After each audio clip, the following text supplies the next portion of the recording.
కార్తీక మాసం చివరి సోమవారాన్ని పురస్కరించుకొని సూర్యాపేట జిల్లా కేంద్రంలోని శ్రీ సంతోష్ మాత దేవాలయంలో వేంచేసి ఉన్న శ్రీ సత్యసాంబ శివ స్వామివారికి భక్తులు తెల్లవారుజాము నుండే అధిక సంఖ్యలో పాల్గొని అభిషేకాలు నిర్వహించారు.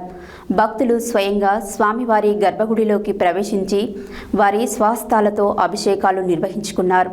కార్తీక మాసంలో విశేషమైన శ్రీరామ సహిత సత్యనారాయణ స్వామి వ్రతాన్ని నిర్వహించారు. కార్తీక మాసం చివరి సోమవారాన్ని పురస్కరించుకొని సూర్యాపేట జిల్లా కేంద్రంలోని శ్రీ సంతోష్ మాత దేవాలయంలో వేంచేసి ఉన్న శ్రీ సత్యసాంబ శివ స్వామివారికి భక్తులు తెల్లవారుజాము నుండే అధిక సంఖ్యలో పాల్గొని అభిషేకాలు నిర్వహించారు.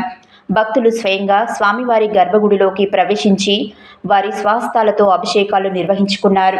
కార్తీక మాసంలో విశేషమైన శ్రీరామ సహిత సత్యనారాయణ స్వామి వ్రతాన్ని నిర్వహించారు.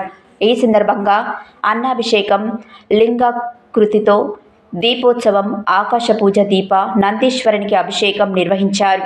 ఈ కార్యక్రమంలో సంతోష్ మాత దేవాలయ గౌరవ అధ్యక్షులు నూక వెంకటేశం గుప్తా, అధ్యక్షులు బ్రాహ్మణపల్లి మురళీధర్, ప్రధాన కార్యదర్శి పబ్బ ప్రకాష్, కోశాధికారి కొత్త మల్లికార్జున్, సహాయ కార్యదర్శి యామ వెంకటేశ్వర్లు, సంయుక్త కార్యదర్శి దేవరశెట్టి సోమయ్య, పుష్పగిరి సేవాదళం సభ్యులు ముదిరెడ్డి లింగారెడ్డి, దేవాలయ అర్చకులు బటారం వంశకృష్ణ శర్మ, గోమఠం రాఘవాచార్యులు, అశోక్ మిశ్రా, దేవాలయం మేనేజర్ బచ్చు పురుషోత్తం తదితరులు పాల్గొన్నారు.